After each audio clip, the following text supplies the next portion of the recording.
శ్రీగురు చరిత్ర 35వ అధ్యాయం ప్రారంభం. శ్రీ గణేశాయ నమః, శ్రీ సరస్వత్యై నమః, శ్రీ గురుభ్యో నమః. సిద్ధయోగి అటుపై జరిగిన వృత్తాంతము ఇలా చెప్పారు. సావిత్రి శ్రీగురుని పాదాలకు మొక్కి, స్వామి నిరంతరం మీ పాదాలను స్మరించేందుకు సాధనంగా నాకు ఒక మంత్రం ఉపదేశించి అనుగ్రహించండి అని వేడుకున్నది.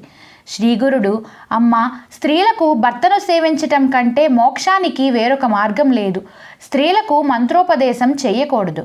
పూర్వం దేవాసుర యుద్ధంలో చనిపోయిన రాక్షసులందరినీ శుక్రాచార్యుడు మృత సంజీవిని మంత్రంతో బ్రతికించి యుద్ధరంగానికి పంపుతున్నాడు. ఒకనాడు ఇంద్రుని వలన ఆ సంగతి విని శివుడు కోపించి నందిని పంపి ధ్యాన నిమగ్నుడైన శుక్రాచార్యుణ్ణి తెప్పించి అతనిని మింగి తన కడుపులో బంధించాడు. ఒకనాడు శివుడు ఏమార్చినప్పుడు శుక్రుడు ఆయన మూత్రంతో పాటు బయటకు వచ్చి మరలా యుద్ధంలో చనిపోయిన రాక్షసులను బ్రతికించసాగాడు.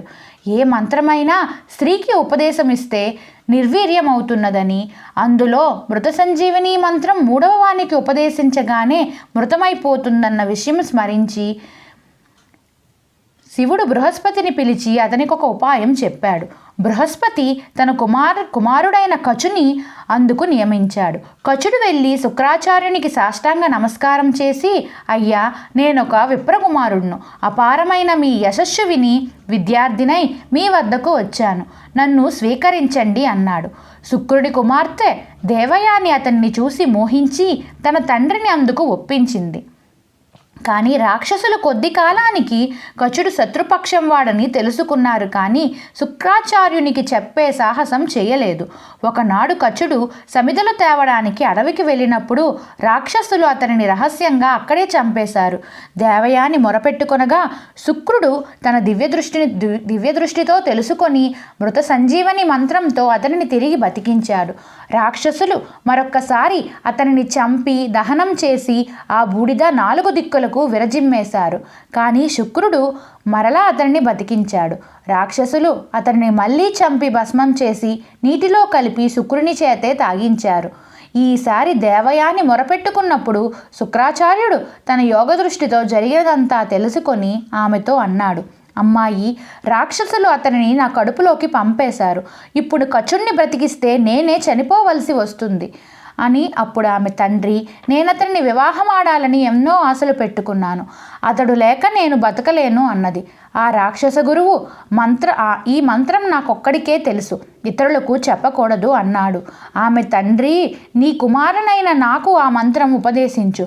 కచుడు బతికి బయటకు రాగానే మరలా నిన్ను కూడా బతికిస్తాను అన్నది. అమ్మ, స్త్రీలకు మంత్రజపం తగదు. వారికి భర్త సేవయే విధించబడినది. స్త్రీకి ఉపదేశించిన మంత్రం శక్తిహీనమవుతుంది అన్నాడు శుక్రుడు. దేవయాని అలిగి, అలా అయితే మీరు మీ మంత్రంతో సుఖంగా ఉండండి. కచుణ్ణి విడిచి జీవించలేనని నేనే మరణిస్తాను అని చెప్పి మూర్ఛబోయింది. వేరు దారి లేక ఆమెపై వాత్సల్యంతో శుక్రాచార్యుడు ఆమెను మేల్కొల్పి మంత్రం ఉపదేశించి తరువాత ఆ మంత్రంతో కచుని బతికించాడు. అప్పుడు కచుడు శుక్రుని కడుపు చీల్చుకొని బయటకు రాగానే దేవయాని 3 సార్లు ఆ మంత్రం ఉచ్చరించి తన తండ్రిని బతికిస్తున్నందుకు కచుడు కూడా ఆ మంత్రం విన్నాడు. స్త్రీకి ఉపదేశించడం వల్ల మూడవ వాణిగా కచుడు వినిన కారణంగా ఆ మంత్రం నష్టమైంది. అలా నిర్ధారణ చేసుకొని కచుడు శుక్రాచార్యుడికి నమస్కరించి, అయ్యా, మీ కృప వల్ల విద్యలన్నీ నేర్చుకున్నాను. నా అభీష్టం నెరవేరింది. ఇక్కడుంటే నన్ను ఈ రాక్షసులు బతకనివ్వరు. కనుక నాకు సెలవు ఇప్పించండి అన్నాడు. అది విని దేవయాని ఏడుస్తూ, నా తండ్రి నిన్ను శిష్యునిగా అంగీకరించేలా చేశాను. 3 సార్లు నీకు ప్రాణం ఇప్పించాను. కనుక నన్ను వివాహమాడి నా అభీష్టం నెరవేర్చు అని పట్టుపట్టింది. కచుడు, నీవు గురుపుత్రివి కనుక నాకు సోదరివి. ప్రాణదానం చేశావు కనుక తల్లివి. నిన్ను వివాహం ఆడాలి అనుకోవటం మహాపాపం. కనుక నన్ను వెళ్ళనివ్వు అని ప్రార్థించాడు.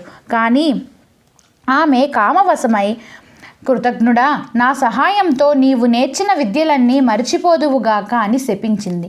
కచుడు ఆమెను అసహించుకొని తనను అనవసరంగా శపించినందుకు ప్రతిశాపమిచ్చి వెళ్ళిపోయాడు. నాటి నుండి యుద్ధంలో దేవతల చేత చంపబడిన రాక్షసులు తిరిగి బతకలేదు. ఇది తెలిసిన వారెవరూ స్త్రీకి మంత్రోపదేశం చేయరు. కనుక సావిత్రి, నీకేదైనా వ్రతం చెబుతాను, చేసుకో అన్నారు. సావిత్రి స్వామికి నమస్కరించి, స్వామి, మీ స్వామి, మీ పాదసేవకు మించిన వ్రతము ఏమున్నది? అయినప్పటికీ మీ ఆదేశమే నాకు వేదవాక్కు. మీకు నచ్చిన వ్రతం సెలవియ్యండి అన్నది. శ్రీగురుడు ఇలా చెప్పారు: అందరూ ఆచరించుకోవడానికి అనువైనది ఉత్తమమైన సోమవార వ్రతం. దానిని వెనుక సూత మహర్షి శౌనకాది మునులకు ఉపదేశించాడు. సోమవారం నాడు రాత్రి మాత్రమే భోజనం చేస్తూ ఇంద్రియ నిగ్రహంతో ఉండాలి. ఈ వ్రత మహిమ తెలిపే ఐతిహ్యము చెబుతాను విను. ఆర్యావర్తంలో చిత్రవర్మ అనే రాజు తన ప్రజలను ఎంతో ధర్మంగా పాలిస్తూ ఉండేవాడు. అతడు సంతానం కోసం శివుణ్ణి పూజించగా ఆయన వరం వల్ల ఒక కుమార్తె జన్మించింది. ఆమెకు సీమంతిని అని పేరు పెట్టుకున్నాడు. దైవజ్ఞులు ఆమె జాతకం చూసి ఆమె చిరకాలం సుమంగలిగా సుఖంగా జీవించగలదని చెప్పారు. కానీ కొంతకాలానికి ఒక జ్యోతిష్కుడు ఆమె చెయ్యి చూసి 14వ ఏట ఆమె భర్త మరణిస్తాడని చెప్పాడు. ఆమె వివాహం ప్రసక్తి వచ్చినప్పుడల్లా తల్లిదండ్రులు పడుతున్న మనోవేదన గుర్తించి సీమంతిని ఒకనాడు యజ్ఞవల్క మహర్షి భార్య మహాపతివ్రత అయిన మైత్రేయిని దర్శించి నమస్కరించి ఆమె దురదృష్టానికి నివారణ తెలపమని ప్రార్థించింది. అప్పుడు మైత్రేయి, అమ్మాయి, ప్రతి సోమవారము భక్తితో శివపార్వతులను పూజించు. అభిషేకం వల్ల పాపం నశిస్తుంది. పీఠాన్ని ఆర్జించినందువల్ల సామ్రాజ్యము, గంధ పుష్పాక్షతలు సమర్పించినందువల్ల సౌభాగ్యము, ధూపమర్పించడం వల్ల సౌగంధ్యము, దీపదానం వల్ల కాంతిమత్వము, నైవేద్యం వల్ల సకల భోగాలు, తాంబూల సమర్పణ వలన 4 పురుషార్థాలు చేకూరుతాయి. జపం వలన అష్టైశ్వర్యాలు, హోమం చేసినందువలన సిరి సంపదలు, స్తోత్రం వల్ల బహుముఖమైన సమృద్ధి, విప్రులకు భోజనం పెట్టడం వల్ల సర్వదేవతా సంతృప్తి కలుగుతాయి. కనుక ఆ రీతిన ఈ వ్రతం ఆచరించు అని చెప్పింది. సీమంతిని ఆమెకు నమస్కరించి ఇంటికి వచ్చి ఎంతో శ్రద్ధతో ఆ వ్రతం ఆచరించింది. ఆమెకు యుక్త వయస్సు రాగానే ఇంద్రసేన మహీపాలుడి కుమారుడైన చంద్రాంగదుడికిచ్చి వివాహం చేశారు. ఆ దంపతులు ఎంతో అన్యోన్యంగా జీవిస్తూ ఉండగా ఒకరోజు ఆ రాజకుమారుడు జలక్రీడకని వెళ్ళి ప్రమాదవశాత్తు కాళిందీ నదిలో మునిగిపోయాడు. ఎందరూ ఈతగాళ్ళు వెతికినా దొరకలేదు. అది తెలిసి 14 సంవత్సరాలు నిండిన సీమంతిని ప్రాణత్యాగానికి సిద్ధమైనది. కానీ రాజు ఆమెను వారించాడు. బంధువులందరూ నడి ఒడ్డుకు చేరి దుఃఖించారు. సీమంతిని తాను వ్రతమాచరించినా కూడా తన భర్తను రక్షించినందుకు శివపార్వతులను మొరపెట్టుకొని సహగమనం చేయటానికి సిద్ధమైంది. అప్పుడు పురోహితులు, శవము కనిపించకుంటే సహగమనం చేయకూడదు. ఇంతకు అతడు మరణించారో లేదో ఎలా నిశ్చయించగలము? కనుక నీవు వేచి ఉండాలి అని చెప్పారు. పుత్రశోకంతో ఇంద్రసేనుడు మతిస్థిమితం కోల్పోగానే దాయాదులు అతని రాజ్యం అపహరించి ఆ రాజదంపతులను చెరసాలలో పెట్టారు. చిత్రవర్మ శాస్త్రానుసారం 1 సంవత్సరం వేచి చూసిన తరువాత తన కుమార్తెకు వైదివ్యం ఇప్పించాలని నిర్ణయించుకున్నాడు. సీమంతిని మాత్రం అంత దుఃఖంలోనే తదేక దీక్షతో ఆ వ్రతం ఆచరిస్తూనే ఉన్నది. నీట మునిగి చనిపోయిన చంద్రాంగదుడిని నాగకన్యలో అమృతం పోసి బ్రతికించి పాతాళ లోకంలో మహోజ్వలమైన పట్టణంలో మణులతో వెలిగిపోతున్న పడగలు కల తమ రాజైన తక్షకుని దగ్గరకు తీసుకువెళ్లారు. అతనికి చంద్రాంగదుడు నమస్కరించాడు. తక్షకుడు అతని వృత్తాంతమెరిగి సంతోషించి సకల భోగాలు అనుభవిస్తూ తమ లోకంలోనే ఉండిపోమ్మని అతనిని ఆహ్వానించాడు. చంద్రాంగదుడు వారి ప్రేమకు సంతోషించి తన తల్లిదండ్రులు, తన భార్య తన కోసం దుఃఖిస్తూ ఉంటారని, కనుక తాను వెంటనే వెళ్ళిపోవాలని చెప్పాడు.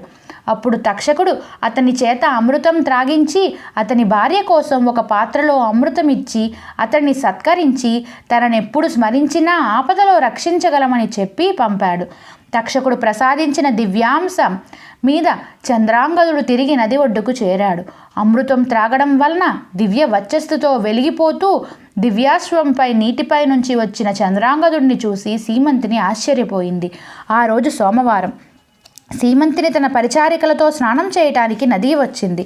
కానీ ఆమె మెడలో ఆభరణాలు, మంగళసూత్రము, నొసట కుంకుమ కనిపించకపోయేసరికి ఆమెను నిశ్చయంగా గుర్తుపట్టలేక చంద్రసేనుడు తక్షకుణ్ణి స్మరించి మారురూపం ధరించి రాజకుమార్తెను విచారించి, నీ వ్రత ప్రభావం వల్ల 3వ నాటికి నీ భర్త తిరిగి రాగలడు అని ఆమెతో చెప్పి మొదట తన తల్లిదండ్రులను రక్షించటానికి వెళ్ళాడు.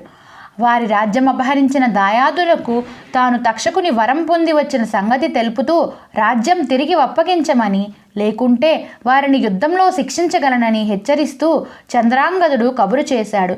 నదిలో పడి మరణించిన చంద్రాంగదుడు తిరిగి వచ్చాడని తెలియగానే ఆ దాయాదులు భయపడి రాజ్యం అతనికి తిరిగి అప్పగించి క్షమాపణ కోరారు. చంద్రాంగదుడు తాను నాగలోక సౌందర్యం తిలకిస్తూ తిరిగి రావడం ఆలస్యం చేసినందుకు తన వారు ఎంత దుఃఖించారో, ఎన్ని కష్టాలు అనుభవించారో తెలుసుకొని తల్లిదండ్రులకు క్షమాపణ చెప్పుకున్నాడు. తిరిగి తమ కొడుకును రాజ్యాన్ని పొందిన అతని తల్లిదండ్రులు సంతోషించి అదంతా సీమంతిని చేసిన శివారాధనకు ఫలితమేనని గుర్తించి ఆమెను తీసుకొచ్చి ఎంతో వైభవంగా చంద్రాంగదుడికి పట్టాభిషేకం చేశారు.